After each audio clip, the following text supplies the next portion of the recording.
Sir, please don't leave. Just give me 1 minute. I know you have every reason to walk away, but please don't leave like this. You ran after me when everyone else stayed silent. Because what happened to you was wrong, sir. Thank you for reminding me that kindness still exists. I'm so sorry. I should have stopped It's never it. too late to do the right thing. I couldn't let you leave thinking nobody cared. You don't have to apologize. You gave me something far more valuable than business. What is that, sir? Hope. I don't deserve your forgiveness. Learn from this moment. That's enough. There's still goodness in this world. Does anyone in this hotel speak Chinese? Natalie Brooks's voice cracked across the marble hallway. No one answered. She stood outside the private boardroom of the Langford Grand Hotel in downtown Chicago, one hand gripping her phone, the other pressed against her chest like she was trying to hold her heartbeat in place. Behind the heavy double doors, a billion-dollar hotel acquisition was collapsing minute by minute. Inside that room sat Vic Chen, a 62-year-old Chinese investor, whose firm had spent 8 months studying the deal. His team had flown in from Shanghai. Lawyers had billed thousands of hours. The hotel ownership group had already prepared the announcement, and now Victor Chen was packing his documents into a black leather briefcase. Natalie moved fast. She called the first translator on her list, no answer. The second, voicemail. The third, out of town. Her heels struck the marble harder and harder. Click, click, click. Each step sounded like a countdown. Does anyone speak Chinese? She shouted again. Anyone? A bellhop froze near the elevator. A front desk clerk looked down at her screen. 2 junior managers exchanged a glance, then looked away. Nobody wanted to be the person who failed in front of Natalie Brooks. Natalie was 46, sharp-faced, perfectly dressed, and feared by half the staff. She wore a cream blazer, pearl earrings, and the kind of smile that disappeared the moment someone without a title entered the room. To guests, she was polished. To employees, she was a locked door. Then a soft voice came from behind the linen cart. "Mom, I can speak Chinese." Natalie turned. Alicia Monroe stood near the service entrance in a gray housekeeping uniform, holding a stack of fresh towels against her chest. She was 29 years old, slim, quiet, with warm brown skin and tired eyes that had learned to lower themselves before trouble arrived. Her hair was pulled back neatly. A cheap green glass bracelet rested on her wrist. For 1 second, the hallway went still. Alicia swallowed. "I can help." Natalie stared at her, not with relief, with disgust. "You?" The word landed hard. Alicia kept her voice low. "Yes, Mom. If the investors need someone to interpret, I can try." Natalie stepped closer. Her perfume cut through the hallway like alcohol. "Look at you," she said. "Wrinkled uniform, cleaning cart, spray bottle on your belt, and you think you are going to walk into a billion-dollar negotiation?" Alicia's fingers tightened around the towels. "I only meant that I understand the language." Natalie laughed once. "Cold, small. You understand cleaning bathrooms. That is what you understand." The bellhop looked away. The front desk clerk stopped typing. No one moved. Natalie leaned in, her voice dropping, sharper now. "Do you have any idea who is in that room? Do you know what is at stake? These are not tourists asking for directions to the restroom. These are serious people. Powerful people. They do not need a maid pretending she belongs at the table." Alicia's face changed only slightly. A blink. A breath caught behind her ribs. "I'm not pretending," she said. Natalie's eyes hardened. "Don't get smart with me." The boardroom door opened behind them. Victor Chen stepped out. He was calm, but his calm was the dangerous kind. His jaw was tight. His briefcase was closed. 2 members of his delegation stood behind him, silent and watchful. Natalie spun toward him with a bright, desperate smile. "Mr. Chen, please. We are locating another interpreter right now." Victor did not answer. His eyes moved past Natalie. They stopped on Alicia. For a brief moment, he studied her. Not the uniform, not the cart. Her face, her stillness, her listening. Alicia felt it. She knew he had understood more than Natalie thought. Maybe not every insult, but enough. Tone needed no translation. Natalie saw his gaze and panicked. She snapped back at Alicia. "Get out of here now." Alicia lowered her eyes. "Yes, Mom." She turned toward the service corridor, each step careful, each breath shallow. The towels in her arms felt heavier than they were. Behind her, Victor Chen said something in Chinese. Fast, controlled, final. The room froze. Natalie's smile collapsed. One of the younger Chinese executives translated under his breath for his colleague, but Alicia heard every word clearly. He said they were leaving. The deal was over. Natalie's face went pale. No, Mr. Chen, please, she said, rushing after him. There has been a misunderstanding. Victor walked toward the elevator. Alicia stopped beside the service door. Her hand touched the green bracelet on her wrist. Her grandmother's bracelet, cheap glass. Not jade, but hers. She could still hear Grace Monroe's voice from years ago, soft over a kitchen table in Southside Chicago. Language is the one thing nobody can take from you, baby. Alicia closed her eyes for half a second. Then she opened them, and for the first time that day, she did not lower her head. She turned away from the service corridor and stepped toward the man everyone else had failed to hear. But before Alicia reached him, Natalie cut across the marble like a blade. Not one more step, her voice was low now. Not loud, worse than loud. The kind of voice people use when they believe the walls belong to them. Alicia stopped. Victor Chen stood near the elevator with his briefcase in one hand. His delegation waited behind him. A security officer by the lobby column shifted his weight, unsure whether this was a guest issue or an executive issue. No one wanted to choose wrong.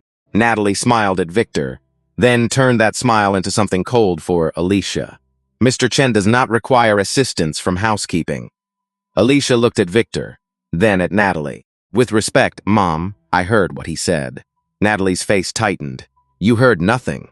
Alicia's voice stayed soft. He said the discussion has lost integrity.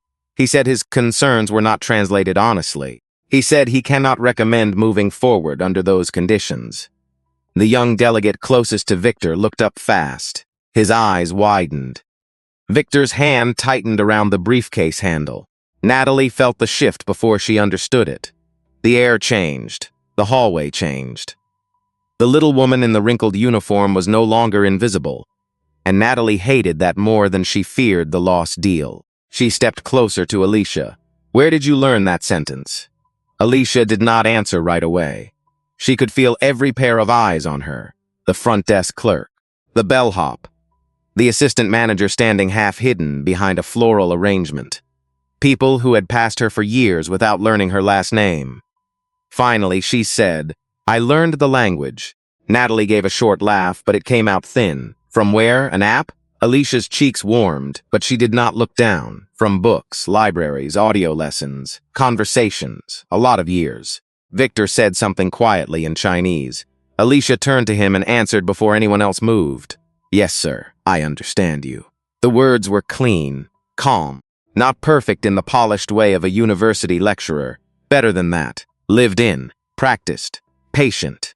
The sound of someone who had earned every syllable alone. The younger delegate breathed out through his nose, almost a laugh of disbelief. Natalie went still. For one dangerous second, Alicia thought Natalie might slap her. Not because Natalie was brave, but because humiliation makes some people reckless. Instead, Natalie grabbed Alicia by the elbow, hard. Alicia winced. You are coming with me. Victor's eyes dropped to Natalie's hand. Remove your hand from her arm, he said in English. His accent was clear, his meaning clearer. Natalie froze. Then she released Alicia slowly, finger by finger. I apologize, Mr. Chen. This employee is confused. We will handle this internally. Victor looked past Natalie again. What is your name? Alicia felt the question hit her harder than the insult. Her name. Not girl, not maid, not housekeeping. Alicia Monroe, sir. He nodded once. Miss Monroe. Did you hear the earlier discussion in the service corridor? Natalie's head snapped toward her. Alicia knew the honest answer could cost her job. Maybe her rent. Maybe the health insurance she used for asthma medication she could barely afford. She pictured her locker upstairs. Her thermos, her old notebook, her grandmother's bracelet flashing green under fluorescent light. Then she told the truth. Yes, sir, parts of it. And did my interpreter translate my concern correctly? The hallway seemed to shrink. Natalie whispered, Alicia, be very careful. Alicia looked at her. Then she looked at Victor. No, sir. 2 words. Small words. but they struck the marble like a dropped glass. The younger delegate shut his eyes for a moment, as if someone had finally opened a window in a room without air. Victor did not move. Natalie did. She spun toward Alicia with fury breaking through her makeup. "You have no authority to make that statement." Alicia's voice trembled, but only at the edge. "I have no title. That is not the same thing." The bellhop finally looked up. The assistant manager swallowed. Natalie's mouth opened, then closed. Victor stepped closer. "What was I asking?" Alicia's heart pounded so hard she could hear it behind her ears. She knew there was no walking back now. "You were asking who would control major operating decisions after acquisition. You were concerned that the translated version removed shared oversight and created a full transfer of authority. You said your board would never approve a structure that made your company responsible for the investment, but powerless over the outcome." The younger delegate whispered something to Victor. Victor did not answer him. He only stared at Alicia. Really stared. The elevator behind him opened with a soft bell. Empty. No one stepped inside. Natalie's phone buzzed in her hand. She ignored it. Her breathing had gone shallow. Alicia stood in the middle of that polished hallway in cheap shoes, with a cleaning cloth tucked into her apron. She had never looked less powerful. And yet, for the first time all day, the most powerful man in the building was listening only to her. Victor lowered his briefcase. Not to the floor, just a few inches. Enough for everyone to see the deal was not dead yet. Then he said, in English, "Find your general manager now." Daniel Whitaker was not in his office when the call came through. He was in the back service hallway, standing beside a broken ice machine, listening to an engineer explain why a repair that should have taken 1 hour had now taken 3. Daniel had a rolled-up shirt sleeve, a loosened tie, and a coffee he had not touched since morning. His phone rang. Natalie Brooks. He almost let it go to voicemail. Then he saw the second call come in from the boardroom line. Daniel answered. Natalie spoke first, fast and breathless. "Daniel, we have a situation. Mr. Chen is upset. He wants you." Immediately, Daniel closed his eyes. Upset how? There was a pause. Too long. Danielle heard voices behind her. Low. Tense. Then a woman's voice. Alicia's voice. Steady, but strained. Natalie came back on the line. "Just come down." Daniel was already moving before she finished. He walked fast through the service corridor, past stacked banquet chairs, past carts of silverware wrapped in white cloth, past 2 dishwashers who stopped talking as he passed. The hotel had a language of its own. Silence meant trouble. Staff looking away meant bigger trouble. By the time Daniel reached the marble hallway outside the boardroom, he saw the whole picture. Victor Chen stood near the elevator with his delegation behind him. Natalie stood between Victor and Alicia, like a gate trying to hold back a storm. Alicia was still in uniform, still holding herself carefully, but something about her had changed. Her shoulders were not folded inward anymore. Daniel slowed. "Mr. Chen," he said, "I'm Daniel Whitaker, general manager." Victor did not offer his hand. "Your interpreter failed today," he said. Daniel looked at Natalie. Natalie lifted her chin. "We were already addressing that." Victor continued. "Your employee understood what I said. Your appointed interpreter did not." Daniel's eyes moved to Alicia. Alicia Monroe, housekeeping. He knew the name because he made it his business to know names. Not every name. Not enough. But more than most managers in buildings like this. He remembered she worked floors 12 through 15. Quiet. Never late. Rarely complained. He did not know she spoke Chinese. "That fact landed in him with shame, Alicia," he said gently. "Is that true?" Natalie cut in. "Daniel, she is not qualified to be part of this conversation." Daniel did not raise his voice. "Natalie, stop." The word was calm. Final, her mouth closed. Daniel turned back to Alicia. "Tell me exactly what happened." Alicia glanced at Victor, then at Daniel. She understood the danger. A woman in her position could lose everything by telling the truth in front of people who preferred comfort. Still, she spoke. This morning, during the walkthrough, Mr. Chen raised concerns about the governance clause. The interpreter softened it. He made it sound like a scheduling question. Later, in the lobby, I heard members of the delegation say the same thing. They believed the contract gave them financial responsibility without operational control. Daniel's face tightened. That was not in the summary I received. No, sir, Alicia said. It would not have been. Natalie gave a sharp breath. This is absurd. Victor looked at her. No, this is the first clear explanation I have heard all day. The hallway went still again. Daniel felt the ground shifting under the deal, under the hotel, under every assumption in the room. He could already see the headlines if it failed. Ownership would blame the market. Legal would blame language. Natalie would blame a vendor. And a housekeeper with the answer would go back upstairs and clean rooms. Not this time. Daniel reached into his jacket and pulled out his phone. Get me legal in boardroom 1, he said to his assistant. Now. And revoke the interpreter's access badge until further review. Natalie's eyes widened. Daniel. He turned to her. Not another word. Alicia looked down at the floor for the first time since he arrived. Not from shame, from the shock of being defended. Victor watched Daniel closely. You trust her? He asked. Daniel looked at Alicia, the green bracelet on her wrist, the worn cuff of her uniform, the careful way she had placed herself near the edge of the hallway, as if years of habit still told her not to take space.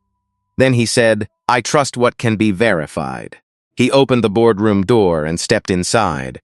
The air was cold. Papers sat across the mahogany table. A projector still showed the acquisition structure on the screen. Daniel picked up a printed term sheet from the table and carried it back into the hallway. He handed it to Alicia. Read this paragraph. Natalie looked horrified. You cannot be serious. Daniel ignored her. Alicia took the page. Her hands shook once, then steadied. She read the Chinese paragraph silently. Her eyes moved line by line. Her breathing slowed. Then she translated. Not word for word like a machine. Meaning for meaning. Precise, legal, controlled. Daniel felt the back of his neck go cold. Victor's expression changed. The younger delegate whispered, She is correct. Alicia lowered the paper. For a moment, no one spoke. The elevator doors opened again behind Victor. Still no one entered. Daniel looked at Alicia, and the question before him became painfully simple. Would he protect the system that had overlooked her or the truth she had carried alone? He made his choice. Ms. Monroe, he said, come with me. Alicia blinked. Sir? Daniel held the boardroom door open. We have a meeting to save. Alicia stepped into the boardroom, and every conversation died at once. The room was built to impress men who were used to being impressed. Dark mahogany table, floor-to-ceiling windows. The Chicago skyline washed in late afternoon light. Crystal water glasses placed exactly 2 inches from leather folders. 12 chairs. 12 names printed on tent cards. Not one of those names belonged to Alicia Monroe. She felt that before anyone said it. Natalie entered behind Daniel, her face tight, her heels striking the floor too hard. She wanted everyone to see that Alicia was still beneath her, still under control, still a mistake that would be corrected after the important people left. But Daniel did not stand at the head of the table. He stood beside Alicia. That small detail landed heavily. Philip Grant, a silver-haired member of the ownership group, looked over his glasses. Daniel, what is this? Daniel kept his voice even. This is Ms. Alicia Monroe. She will assist us with translation until we resolve the issue. Natalie laughed under her breath. Assist? Daniel, she cleans the 14th floor. One of the hotel attorneys shifted in his chair. Another looked down at his legal pad. No one wanted to touch the words Natalie had just dropped into the room. Victor Chen placed his briefcase on the table. Then perhaps, he said, the 14th floor is where you should have been looking all morning. Silence. Sharp. Clean. Undeniable. Alicia's hand moved to her bracelet. She stopped herself before touching it. Daniel pulled out a chair for her. Please sit. Alicia looked at the chair like it might disappear if she believed in it too quickly. In all her years at the Langford Grand, she had entered rooms like this only after the powerful people left. To collect coffee cups, to wipe fingerprints from glass, to empty trash full of drafts and numbers and signatures that shaped other people's lives. Never to sit. Natalie saw her hesitation and seized it. She is not prepared for this environment. Alicia turned her head slowly. Not angry. Clear. I have been preparing for this environment for years, Ms. Brooks. Just not in rooms where you could see me. The words hit harder because they were not loud. Philip Grant looked up fully now. Victor sat down first. His team followed. Daniel sat beside Alicia. Natalie remained standing for 1 second too long, then took her chair with a stiff, controlled motion. Daniel opened the meeting. We need to identify the exact discrepancy in the governance clause. Ms. Monroe will translate directly. No summaries, no softening, no substitutions. Alicia heard the instruction behind the instruction. Tell the truth. Victor began speaking in Chinese. His voice was steady but firm. He explained that his firm was not opposed to shared oversight. It was opposed to being asked to invest nearly $1 billion while losing real decision-making power after closing. Alicia translated. Cleanly, accurately, without adding heat and without removing it. The attorneys looked at each other. The hotel side had heard this concern before, but never this plainly. Never with the bone still inside the words. One attorney, Mark Feldman, leaned forward. That is not what the English draft says. Alicia turned to Victor's team and translated Mark's sentence. Victor responded at once. Then show me why your interpreter told us the opposite. Alicia translated that too. Mark swallowed. Daniel looked toward the printed copies. Let's compare the language. Pages opened. Pens clicked. Chairs creaked. The room shifted from performance to work. For the first time all day, people stopped defending themselves and started listening. Alicia read the English clause, then the Chinese rendering. Then she explained the difference. Collaborative oversight meant shared review authority. But the phrase communicated earlier suggested final operational transfer. Shared governance had become surrender. Partnership had become control. The mistake was not small. It was the deal. Natalie's face had gone pale. That is impossible, she said. Our interpreter was certified. Victor looked at her. Certification did not hear me. Alicia translated it quietly. No one spoke. Then Daniel asked the question everyone was avoiding. Ms. Monroe, in your professional opinion, can this be repaired today? Natalie snapped. She does not have a professional opinion. Daniel's eyes did not leave Alicia. Alicia felt the room waiting for her to shrink. Old habit told her to step back. Her grandmother's voice told her not to. She sat straighter. Yes, she said. It can be repaired today, but only if both sides agree to stop protecting pride and start protecting meaning. The words settled over the table. Even Victor blinked. Daniel leaned back, studying her with something new in his eyes. Not surprise anymore. Recognition. Because Alicia had not only translated the problem, she had named the disease, pride, that quiet force that lets powerful people ignore truth when truth arrives in the wrong uniform. Victor closed his folder. Then let us continue, he said. Alicia translated, and this time, everyone listened. The meeting did not calm down. It sharpened.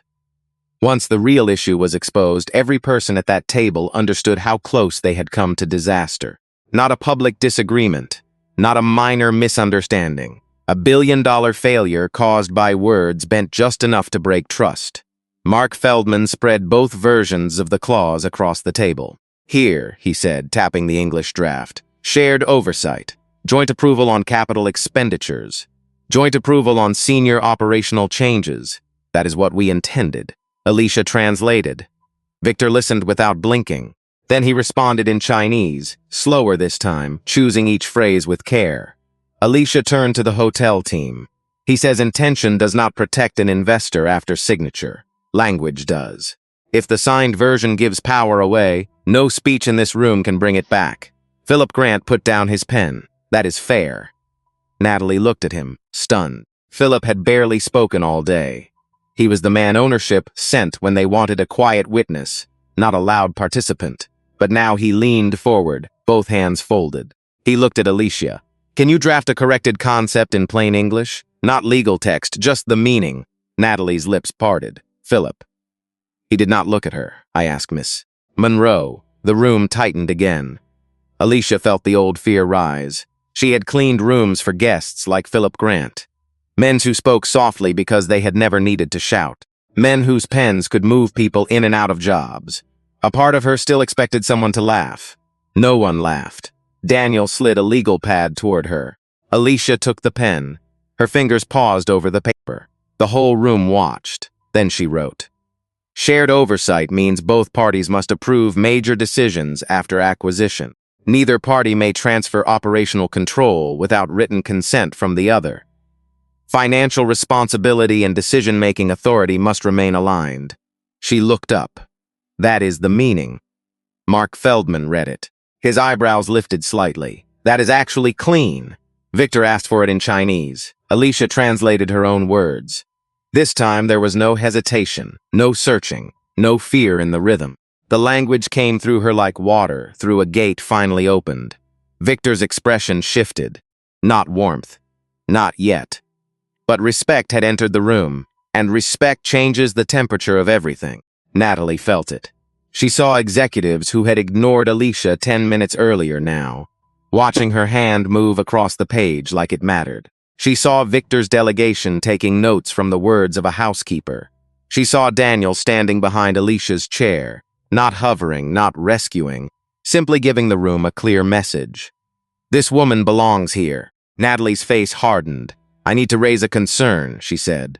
Daniel turned slowly. Natalie folded her hands on the table. Her voice was careful now, professional, rehearsed.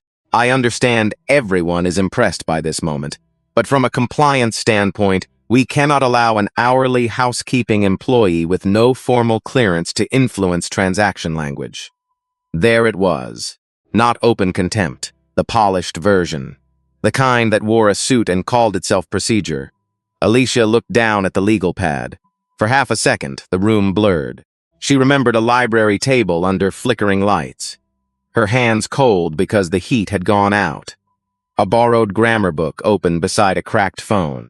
She remembered her grandmother coming home from cleaning offices, feet swollen, still asking her to read one French sentence aloud before bed. "Say it again, baby." Language is muscle. Use it or lose it. Daniel was about to respond, but Alicia spoke first. "Ms. Brooks is right about one thing." Everyone looked at her. "I am hourly. I am in housekeeping. I do not have a law degree. I do not have a title that makes people turn their chairs when I walk in." Her voice was quiet, steady. "But the problem in this room is not that I have too little authority. The problem is that the people with authority stopped listening to meaning." No one moved. Alicia continued. "I am not changing the contract. Legal will do that. I am not making business decisions. Ownership will do that. I am only making sure the words say what both sides actually mean. That should not be dangerous." Victor's younger delegate nodded once. Margaret Ellis stood just outside the glass wall, watching through the narrow opening in the door. She had followed at a distance, too worried to stay away. Her hand covered her mouth. Daniel looked at Natalie. "That answers compliance." Natalie's jaw tightened. "Barely." Victor leaned back. "Ms. Monroe," he said in English, "how many languages do you speak?" Alicia hesitated. The question felt too personal in that room. "4 well," she said, "a little of 2 others." The silence that followed was different from every silence before it.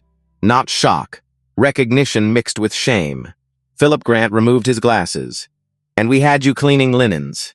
Alicia looked at him. "No, sir," she said gently. "You had me working. There is dignity in that.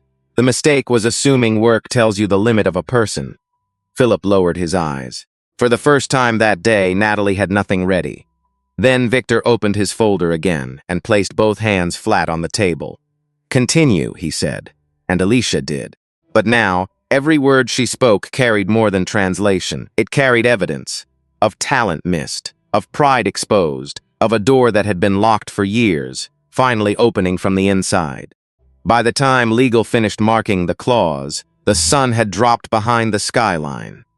The boardroom lights reflected in the windows now, turning the glass into a dark mirror. Alicia could see herself in it. Gray uniform, tight shoulders, a pen in one hand, a world of polished suits behind her. She almost did not recognize the woman sitting there. The hotel attorneys worked quickly, not because they suddenly cared about language, but because the room had finally made it impossible not to. Mark Feldman rewrote the governance section in plain English first. Then Alicia rendered the meaning into Chinese line by line, while Victor's legal counsel checked every phrase. No one rushed her. That was new. No one talked over her. That was newer. When Mark used a phrase that sounded harmless in English, but carried a hard edge in Chinese, Alicia stopped him. I would not use that. Mark looked up. Why? Because it sounds like you are granting permission to a subordinate, not entering an agreement with a partner. Mark stared at the page. Then he crossed it out. Good catch. 2 small words. Alicia felt them in her chest. Natalie heard them too. Her hand tightened around her pen until the tip snapped. Blue ink dotted her fingers. She stared at the stain like it had insulted her. Across the table, Victor noticed everything. He noticed how Alicia lowered her voice as tension rose. He noticed how she kept both sides from losing face without hiding the truth. He noticed how she explained not only words, but pressure. Not only phrases, but pride. That was rare. Money could hire interpreters. Money could hire attorneys. Money could hire experts with framed degrees and clean resumes. But it could not always buy judgment. And Alicia Monroe had judgment. After nearly an hour, Victor's counsel leaned toward him and spoke quietly. Alicia waited. Daniel waited. The room seemed to hold its breath. Victor read the revised clause once, then again. He placed the paper on the table. This is acceptable. The words were simple. The effect was not. Daniel exhaled slowly. Philip Grant closed his eyes for half a second. Mark Feldman leaned back as though his spine had finally remembered the chair beneath him. One of Victor's delegates took off his glasses and rubbed the bridge of his nose. Natalie smiled too late. That is wonderful news, Mr. Chen. We are so pleased we could resolve this. Victor turned his head toward her. We did not resolve it, Ms. Brooks. Her smile froze. She did. He looked at Alicia. No one moved. Alicia felt heat rise behind her eyes, but she held it back. She had learned a long time ago that crying in front of people with power could become another thing they used to make you small. Daniel saw the restraint. It hurt him more than he expected. Victor stood. Everyone else began to stand, but he lifted one hand. Not yet. He looked at Daniel. I want a private conversation. You, Ms. Monroe, and one member of my legal team. Natalie stood anyway. I should be present for any guest relations matter. Victor's gazes moved to her with perfect calm. This is no longer a guest relations matter. The words ended it. Daniel nodded to the room. Give us a few minutes. Chairs moved. Papers gathered. Executives filed out one by one, each stealing a look at Alicia as they passed.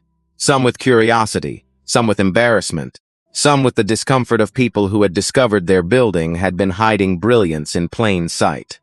Philip Grant paused beside her. Ms. Monroe, he said. Alicia looked up. He seemed to search for a proper sentence and found only an honest one. I am sorry we did not know, Alicia answered softly. Most people do not ask. Philip nodded once, wounded by the truth of it, and left. Natalie was last. She stopped at the door and turned back. For a moment, her face showed something raw, not regret, fear. Alicia saw it clearly. Natalie was not afraid of losing the deal now. She was afraid of what Alicia's competence said about her own cruelty. Daniel did not let the moment stretch. Natalie outside. She left. The door closed. The room became quiet in a different way. Victor sat again, but this time he did not sit like a man protecting himself. He sat like a man ready to speak plainly. Ms. Monroe, he said, I have negotiated across 3 continents. I have watched rooms full of important people fail because they cared more about winning than understanding. Alicia translated for his counsel by habit, then stopped, realizing everyone present understood enough English. Victor almost smiled. You see, even now you are making sure no one is left outside the meaning. Alicia looked down. It is just habit, sir. No, Victor said. It is discipline. Daniel glanced at her. He had heard praise given to executives who deserved half of it. He had never seen it land on someone who needed time to believe it. Victor folded his hands. The deal may continue. But I have one condition. Daniel's posture sharpened. Of course. Victor looked directly at Alicia. She remains involved in all communication between my team and yours. Every call, every meeting, every written summary. No exception. Alicia's breath caught. Daniel did not hesitate. Agreed. Victor leaned back, and her title must match the responsibility. The room went still. Alicia finally looked up. For years, she had worn a name tag people did not read. Now a billionaire investor was telling a general manager, that her name needed a title big enough to carry what she had already proven. Daniel nodded slowly. It will. Victor picked up the revised clause and tapped it once. Then we have a deal to finish. The signing did not happen that night. No serious deal of that size ever did. There were lawyers to review language, finance teams to confirm numbers, board approvals to schedule, and compliance officers who would spend the next week pretending they had not almost missed the most important problem in the room. But something more important than a signature happened before anyone left. Trust returned. It returned slowly at first. In the way Victor Chen uncapped his pen again. In the way his legal counsel stopped whispering through closed teeth and began asking direct questions. In the way Daniel Whitaker took notes without defending the hotel at every turn. And in the way Alicia Monroe no longer sat at the edge of the table. She sat in the work. For nearly another hour, she helped both sides rebuild the conversation from the ground up. Not the contract yet. The understanding beneath it. When Victor used a proverb about a bridge being strong only when both banks hold firm, Alicia paused. She could have translated it literally. She did not. She looked at the hotel team and said, "He means partnership cannot survive if one side carries all the risk and the other holds all the power." Victor looked at her. Then he gave one slow nod. "Correct." Mark Feldman wrote it down. Philip Grant underlined it. Daniel watched the room change around her and felt something heavy move inside him. He had worked in hotels for 30 years. He knew service workers could read people better than executives could. He knew housekeepers heard the truth in rooms after the door closed. He knew bellhops could spot trouble before security did. But knowing that in theory was not the same as acting on it. Tonight made that difference plain. When the private session ended, Daniel opened the boardroom doors. The hallway outside was full. Not crowded in an obvious way. Hotel staff knew how to look busy, but they were there. Bellhops near the luggage stand. Front desk clerks pretending to check screens. Banquet servers holding empty trays. Margaret Ellis standing near the corner with both hands clasped tight in front of her. And Natalie Brooks. She stood apart from everyone else, still, pale. Watching, stepped-faced delegation followed. Then Daniel, then Alicia. The hallway grew quiet. Alicia hated that kind of quiet. She knew it from childhood, from school offices, from grocery stores, from places where people watched to see whether you belonged. But this silence was different. This time, people were not waiting for her to be removed. They were waiting to know what she had done. Daniel turned to face the staff, and executives gathered there. His voice carried across the marble without effort. The acquisition discussions will continue. A breath moved through the hallway. Relief. Shock. A few whispered thank yous. Daniel raised his hand slightly. And I want something clearly understood. The reason they will continue is because Miss Alicia Monroe identified a critical language failure, explained it accurately, and helped both sides restore trust. No one spoke. Alicia felt the floor tilt under her. Daniel continued. Our system nearly missed her. That failure belongs to the system, not to her. Margaret's eyes filled immediately. The young bellhop near the elevator looked down, ashamed. Earlier, he had looked away when Natalie humiliated Alicia. Now he could not look away from the result. Victor turned toward Alicia. In front of everyone, he lowered his head in a small bow. Not dramatic, not theatrical. A controlled gesture of respect from a man who did not waste gestures. Alicia's lips parted. For a second, she forgot to breathe. Then Victor spoke in Chinese. Alicia translated it herself, her voice softer than before. Mr. Chen says he looks forward to working with Miss Monroe as the cultural and linguistic liaison for this transition. The words moved through the hallway like a bell. Cultural and linguistic liaison. Not maid, not girl, not housekeeping. Alicia Monroe. Natalie flinched as if the title had struck her. Margaret stepped forward first. She did not clap. That would have made the moment too small. She simply took Alicia's hand in both of hers and squeezed. I knew there was more to you, she whispered. Alicia's throat tightened. You asked? Margaret shook her head, tears slipping down her cheeks. No, honey, I finally asked. That was when Philip Grant came out of the boardroom. He walked straight to Alicia, reached into his jacket, and placed a business card in her hand. "Call me Monday," he said. Alicia looked at the card, heavy paper, embossed letters, a door made small enough to hold. She nodded. "Thank you, sir." Natalie stepped forward then, forcing a smile so thin it barely held. "Alicia," she said, "I think we should speak privately about how to handle this transition." Daniel turned to her. "No." The words stopped her cold. He looked at Natalie in front of everyone she had once controlled with a glance. "You and I will speak privately now." The hallway went still again. Natalie's smile vanished. For the first time all day, she looked exactly like what she was. Not powerful. Exposed. Daniel gestured toward his office. Natalie walked ahead of him, heels clicking against the marble. Click, click, click. The same sound that had started the panic. Only now it sounded smaller with every step. Daniel's office door closed with a quiet click, but the sound carried through the hallway like a gavel. No one heard what he said to Natalie. They did not need to. Through the frosted glass, Alicia could see shapes only. Daniel standing, Natalie seated, his posture still, hers rigid. At one point, Natalie lifted one hand as if arguing. Daniel did not move, then her hand lowered. Alicia turned away. She did not want to watch another person fall. That surprised her. After what Natalie had said, after the way she had grabbed her arm, after years of small cuts disguised as management, Alicia thought she might feel satisfaction. She did not. She felt tired. The kind of tired that comes after surviving something you never should have had to survive. Margaret noticed. She guided Alicia toward a quiet alcove near the guest elevators. "Sit down for a minute, honey." Alicia almost said she was fine. It was a reflex. Working people said fine when their backs hurt, fine when the rent was late, fine when someone humiliated them, and they still had 6 rooms left to clean. But Margaret's face would not accept the lie, so Alicia sat. Her knees trembled as soon as they bent. Margaret handed her a paper cup of water. Alicia took it with both hands. "I keep thinking I should go clock out," Alicia whispered. Margaret gave a soft, broken laugh. After saving a billion-dollar deal? Alicia looked at the cup.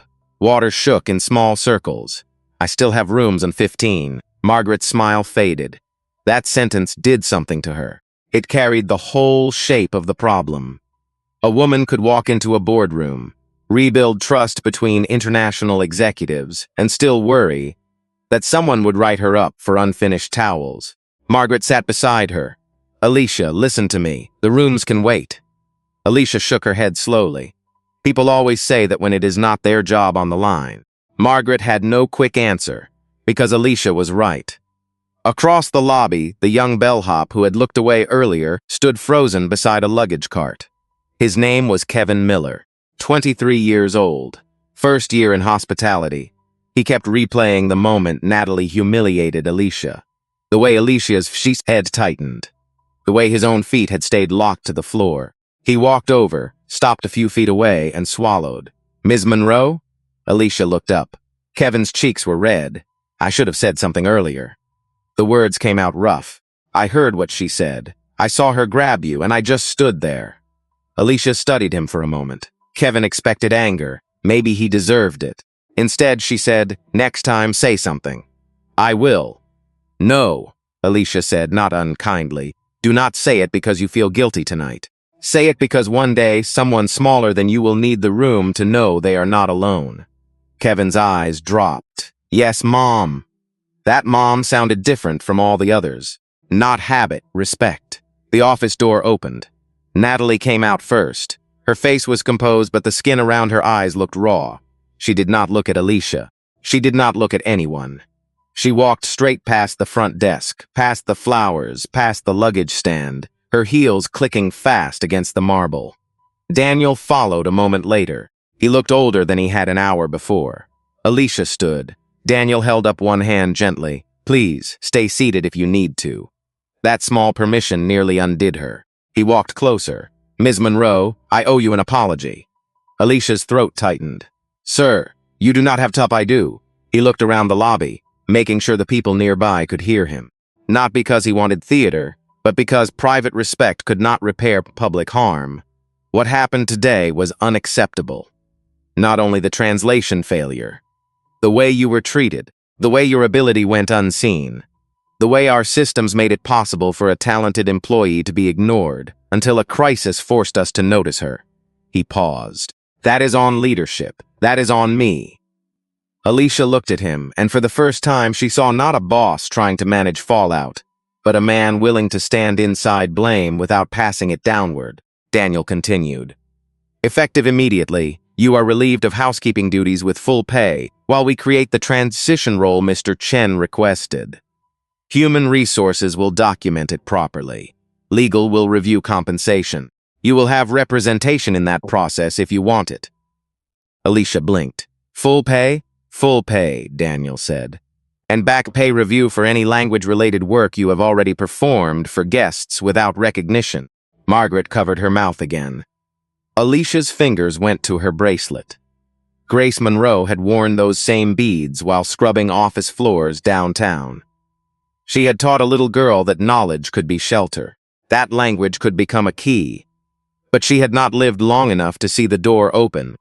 Alicia looked down at the green glass beads. They caught the lobby light. Cheap, scratched, beautiful. Daniel's voice softened. There is one more thing. Alicia looked up. The French guest in suite 1408 asked for you by name. He wanted to thank the person who wrote the note about his allergies. Margaret told me. Alicia turned to Margaret. Margaret shrugged through tears. I thought someone should finally know. For a moment, Alicia could not speak. The lobby around her blurred. Not from weakness. From release. All day, people had asked what she was doing in rooms where she did not belong. Now, one by one, the rooms were answering. She had belonged there all along. By Monday morning, the Langford Grand felt like the same hotel from the outside. The revolving doors kept turning. The bell carts rolled across the lobby. Guests complained about room temperature, asked for late checkout, and smiled at staff members they would forget before reaching the airport. But inside the building, something had shifted. People lowered their voices when Alicia Monroe walked past. Not because they feared her, because they remembered. She arrived at 7:15 in the morning, wearing the same gray uniform. She had ironed it before dawn out of habit, pressing the collar flat at her kitchen table, while her coffee cooled beside her. She had barely slept. Every time she closed her eyes, she saw Victor Chen lowering his head, Daniel opening the boardroom door, Natalie's hand on her arm. Her phone had buzzed all weekend. Not from friends. Alicia did not have many, mostly from numbers she did not recognize. Human resources. Daniel's assistant, legal, Margaret, and one message from Kevin the bellhop. I spoke up today when a guest yelled at Maria in valet. I thought you should know. Alicia read that 3 times. Now, as she stepped into the employee entrance, the security guard looked up from his desk. Morning, Ms. Monroe. He had called her Alicia for years. When he called her anything at all, she stopped for half a second. Morning, Mr. Reed. He sat a little straighter. In the locker room, 2 housekeepers stopped talking when she entered. Maria Vasquez, who had 3 children and the fastest hands on the 15th floor, turned first. Girl, is it true? Alicia opened her lock slowly. Depends what you heard. Maria lowered her voice. They said you saved the deal. They said some billionaire asked for you by name. They said Natalie got moved out of the main office. Alicia folded her coat and placed it inside. The deal is still under review, she said. And Mr. Chen asked that I assist with communication. Assist? Maria gave her a look. Honey, that is what people say when they do not want to admit they need you. A few women laughed softly, not mocking, warm. Then Evelyn Carter, the oldest housekeeper on the team, stepped forward. She was 64, with silver hair tucked under a scarf and knees that clicked on stairs. She had worked hotels since before Alicia was born. She took Alicia's hand. You did good, baby. Alicia felt her throat tighten. Evelyn squeezed once. But do not let them turn your gift into another mop. You hear me? If they need your mind, they need to pay for your mind. The room went quiet. Alicia nodded. Yes, Mom.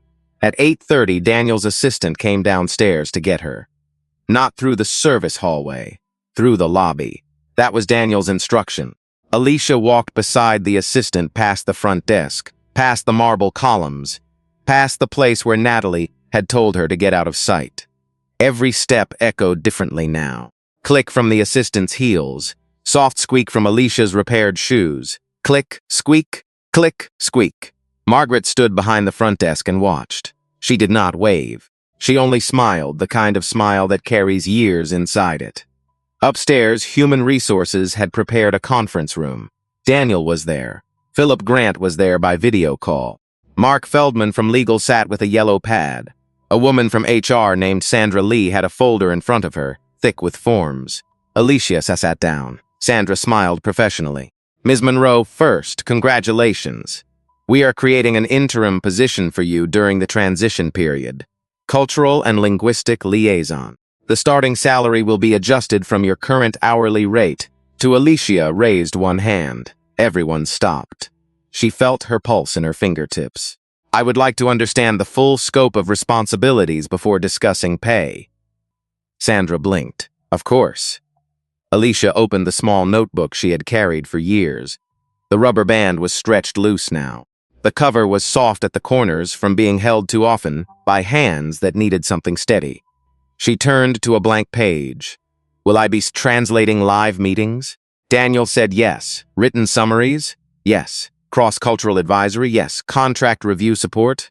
Mark cleared his throat. Language support, not legal advice. Alicia nodded and wrote that down. Availability outside business hours? Daniel looked at Sandra. Likely, during closing week. Alicia wrote that too. Then she looked up. Then this is not an assistant role. It is a specialist role. The room stilled. Philip Grant's face on the screen did not change, but his eyes sharpened. Alicia continued. I am grateful for the opportunity. Truly. But gratitude is not compensation. If the hotel wants me to carry professional responsibility, the role should be classified professionally, paid professionally, and protected professionally. No one spoke. This was the second time the room had expected her to be thankful enough to be quiet. She was thankful. She was not quiet. Daniel leaned back and slowly, almost invisibly, smiled. You are right. Sandra looked down at the folder, then back up. We can revise the classification. Mark nodded. We should. Alicia let out a breath she had not known she was holding. Outside the conference room window, the city moved under gray morning light. Trains crossed bridges. Office workers hurried below. Somewhere in that city, people were putting on uniforms the world would mistake for limits. Alicia looked at her notebook. For years, it had been proof she was building something no one could see. Now it was something else. Leverage. Voice. A doorstop. And this time, when the door opened, she was ready to walk through it on her own terms.